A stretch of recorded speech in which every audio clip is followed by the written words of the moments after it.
হ্যাঁ, ওয়ান প্লাসে ভালো থাকবে, স্যামসাং থাকবে।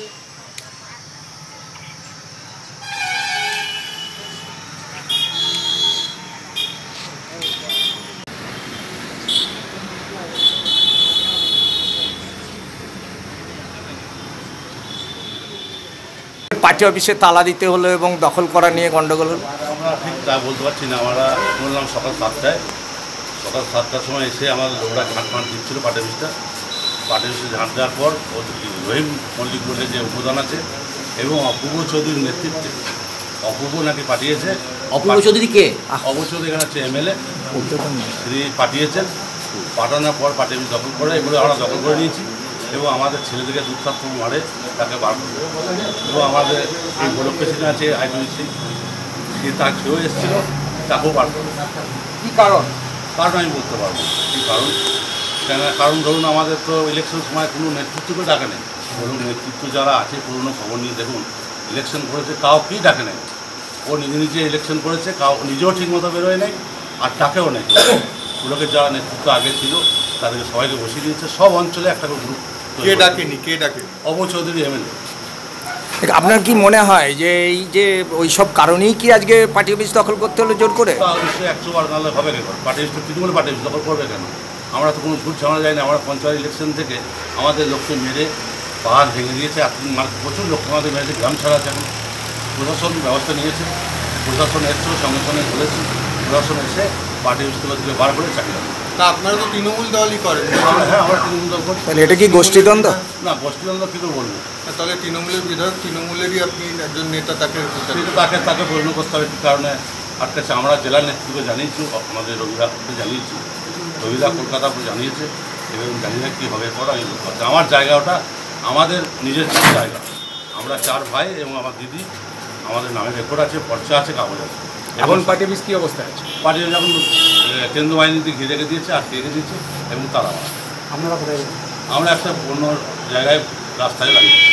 এখন যদি আপনি ফের পার্টি অফিসে ঢুকবার চেষ্টা করেছেন বা খোলার চেষ্টা করেছেন বা বলেছেন প্রশাসনকে? হ্যাঁ, প্রশাসন আলোচনা হয়েছে। প্রশাসন বলেছে যে আমরা না করে আমরা আলোচনা করছি, ইলেকশন রেজাল্ট হোক, তারপরে বসে আমরা ঠিক। তাহলে রেজাল্টের আগেই এইরকমভাবে গোষ্ঠীদ্বন্দ্ব প্রকাশ্যে এলো, কী বলবেন? তা আমি কি কিছু দল বুঝবে আমরা জানি না। মানে মুখ্যমন্ত্রী খবর দিয়েছি এবং অভিষেক বন্দ্যোপাধ্যায়কেও জানানো হবে, যা বলবে দল আমরা পাইনি। আপনি কি দলে সক্রিয়? হ্যাঁ, 101 সক্রিয়। আমরা গোটা এলাকার লোক বলবে আমি কীরকম সক্রিয়। কী পদে আছেন? আমি জেনারেল সেক্রেটারি বর্ধমান জেলা। অপূর্ব চৌধুরীর বক্তব্য হচ্ছে যে ওখানে তৃণমূলেরই পার্টি অফিস, তৃণমূলের লোকেরাই বসতে দিয়েছে। না, এটা বাজে কথা বলতে। এরা কোনোদিন আসে নাই পঞ্চায়েত ইলেকশন থেকে, এরা দলই করেনি। যারা আছে, যারা এখন নেতৃত্ব দিচ্ছে তারা তো আগে দল করেনি। খবর নিয়ে দেখুন, পুরনো লোকগুলো তো বসিয়ে দিয়েছে অবশ্য, যারাই আছে তাদের গুরুত্বই দিচ্ছে না। কী নাম আপনার? আমার নাম থানায় অভিযোগ করেছেন? থানায় অভিযোগ করেছেন? অভিযোগ করলে আমরা থানায় আইসিকে বলেছি, মৌখিকভাবে জানিয়েছি। প্রশাসন যত রকম ব্যবস্থা নেওয়া নিয়েছে। তাহলে এখন আপনারা কোথায় বসবেন? আমরা এখন রবি লাগার যাবো, যেমন বর্ধমান জেলার সভাধিপতি যাবো এবং পার্টিকে জানিয়েছি কি বলে আমরা দেখবো, সেই মতো আমরা চলব। কী নাম আপনার? আমার নাম সন্তোষ। রহিম মল্লিক নামে উপপ্রধান মঙ্গলকোটে, সেই নাকি ওখানে ঢুকে মারধর করে বার করে দিয়েছে শান্ত সরকারের দল অনুগামীদের। কি বলবেন? তৃণমূলের আবার কারোর ব্যক্তিগত অফিস থাকে নিচে করবে বা গোষ্ঠীগত কোনো অফিস থাকে? এই যে বলছে সে পুরো মিথ্যা কথা বলছে। তৃণমূলের পার্টি অফিস তৃণমূলের সবাই যাবে। রহিম যদি উপপ্রধান, আমার পঞ্চায়েত প্রধান আর যারা গিয়েছে সব পঞ্চায়েত সদস্য, সমিতির সদস্য, তারা তৃণমূলের পার্টি অফিস যাবে না? তারা তৃণমূলের পার্টি অফিস গেছে। আর পুলিশ বুঝেছে হয়তো এদের মধ্যে কোনো অশান্তি হতে পারে, তাই প্রশাসন তালা মেরে দিয়েছে। প্রশাসন তো এমন কিছু যদি একটা অঘটন ঘটে যায় তার দায় কে নেবে? কেন্দ্রীয় বাহিনী পাহারা দিতে হলো, সেটা হয়তো পুলিশ করেছে, সেটা জানা যাবে। আমি তো এখন জানি না কি হয়েছে, আমি জানি। কিন্তু তৃণমূলের যে পূর্ব বর্ধমান জেলা সম্পাদক শান্ত সরকারের অভিযোগ যে বিধায়কের উস্কানিতে মঙ্গলকোটে উপপ্রধান এসে ঢুকে মারধর করে। উনিও তো এককালে উপপ্রধান ছিলেন। উপপ্রধানের আজকে নয় সম্পাদক হয়ে গেছে, উনি তো উপপ্রধান ছিলেন। উনি সম্পাদক আছেন আর গিয়েছেন, যে গিয়েছে তারা প্রধান উপপ্রধানরা গিয়েছে। তারা দল তাদেরকে সিম্বল দিয়েছে, জিতেছে, প্রধান করেছে, তবে তো তারা প্রধান হয়েছে।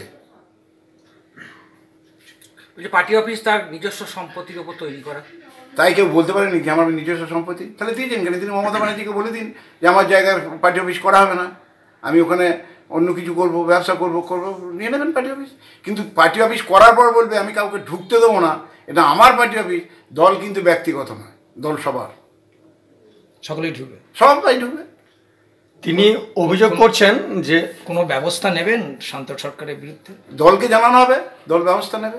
আমি দলকে জানিয়েছি, আমার জেলা সভাপতিকে জানিয়েছি, আমি আর যেখানে জানাবার জানাবো, তারা যেটা তদন্ত করে দেখবে যে প্রকৃত দোষী কারা, তার ব্যবস্থা নেবে। তাহলে এখন পার্টি অফিস মানে বন্ধ, কার্যালয় এখন বন্ধ? পার্টি অফিস হয়তো ভোট পর্যন্ত ওই রেজাল্ট বেরোনো যে উত্তেজনা থাকতে পারে তার জন্য, তারপর দল যেটা ভালো বুঝবে। উনি যদি বলেন যে আমার জায়গার ওপর পার্টি অফিস, দল তার জায়গায় নাও রাখতে পারে পার্টি অফিস। তিনি অভিযোগ করছেন যে এবারে যে লোকসভা ভোটে কোনো মতেই তাদেরকে এই ভোট প্রাঙ্গণে তাদেরকে নেওয়া হয়নি, তাই উস্কানিমূলকভাবে নাকি আপনার দ্বারা এই কাজটা হচ্ছে। তাহলে তাই যদি হবে, তাহলে তিনি সেই কমপ্লেনটা যে প্রার্থী হয়েছে তাকে জানালেন না, জেলা সভাপতিকে জানালেন না, আমাদের অভিষেক ব্যানার্জিকে জানালেন না, দিদিকে তো এখনই দিদিকে পাওয়া যাবে, দিদিকে জানালেন না। এতদিনে বলছেন যে আমাদের সাইড করে দেওয়া হয়েছে। বলছি বিধানসভা এলাকায় কার দায়িত্বে লোকসভা ভোটের দায়িত্ব কার? আমাদেরকে যেটা বলেছে যে সভাপতি, ব্লক সভাপতিকে নিয়ে এমএলএরা কাজ করবে, আমরা সেইভাবে কাজ করছি। আমরা তো কাউকে বাদ দিই নাই। আর উনি যখন বাদ দিয়েছেন, আজ বলছেন যে আমাকে বাদ দিয়েছেন, এতদিন উনি জানালেন না কেন যে আমাকে বাদ দিয়েছেন? ক্রেডিবিলিটি কার, মানে লোকসান হলে যদি লোকসান হলে দেখুন আমাদের প্রত্যেকটা জনসভায় তো অভিষেক ব্যানার্জি বলেছেন যে যদি রেজাল্ট খারাপ হয় তাহলে আমি জনপ্রতিনিধিদেরকে ছেড়ে কথা বলবো না, বা দায়িত্বে যারা আছে সেটা কিন্তু বলবেনই।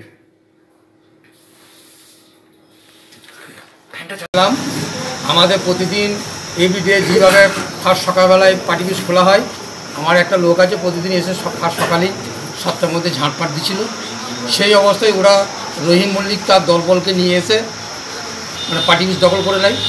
আমি খবর পাওয়ার সঙ্গে সঙ্গে আমি পার্টি অফিস আসি, আমাকে চমকানো করে যে পার্টি অফিসে থাকা যাবে না। তার সত্ত্বেও আমি জোর করে পার্টি অফিসের চেয়ারে বসেছিলাম। বসে থাকার পরে আমার আর দুটো ছেলেই ছিল, তাদেরকে চত্থাপর দিয়ে খেদিয়ে দিলে। আমাকে বললে, রহিম মল্লিক বললে, অঞ্জন মুন্সি বলছে, বশির, ওরা বলছে তুমি পার্টি অফিস থেকে বেরিয়ে যাও। আমাকে হাত ধরে পার্টি অফিস থেকে বার করে দিলে। আমি পার্টি অফিস থেকে সেই মুহূর্তে বেরিয়ে গিয়েছিলাম, না হলে হয়তো ওরা যেভাবে গুন্ডা বাহিনী অস্ত্র শস্ত্র নিয়ে এসছিল হয়তো আমাকে জানে মার্ডার করে দিত। কি অস্ত্র নিয়ে এসছে? রড, লাঠি, আরও কিছু অন্য কোনো অস্ত্র হয়তো খোঁচলে ছিল, আমি দেখছিলাম মোটামোটা কিছু। তো দুষ্কৃতি, সব কটাই তো দুষ্কৃতি, এরা তো দল জীবনে কেউ করে নাই। কি মনে হয় কেন আপনাদের উপরে এরকম হঠাৎ করে পার্টি অফিস সকালে দখল করতে হলো? জানি না। মাননীয় আমাদের বিধায়ক সাহেব আজকে প্রায় 1.5 বছর আগে থেকে একটা গ্রুপকে সৃষ্টি করেছে। আমি অপূর্ব চৌধুরী বহুবার হাতে পায়ে পর্যন্ত ধরেছিলাম যে আপনি গ্রুপটা না করে, আমাদের যদি ভুল থাকে তাহলে আমাদেরকে দল থেকে তাড়িয়ে দেওয়া, অন্যজনকে দায়িত্ব দেওয়া। সেটা না করে উনি একটা গ্রুপ ঠাড়ো করে দিয়ে আজকে এরকম ধরনের একটা ঝামেলা সৃষ্টি করেছে।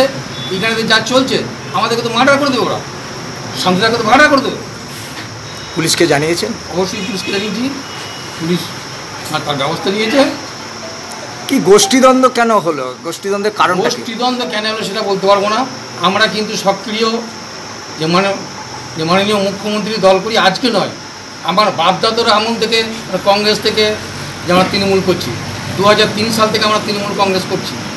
তা আজকে হঠাৎ করে কী এমন হলো সেটা মনে হয় যেন বিধায়ক সাহেবকে আপনারা জিজ্ঞেস করলে জিনিসটা বুঝতে পারবেন। কি নাম আপনার? আমার নাম হচ্ছে বজলুর রহমান, আমি আইনটিউসির সভাপতি, মঙ্গলকোট বোর্ড।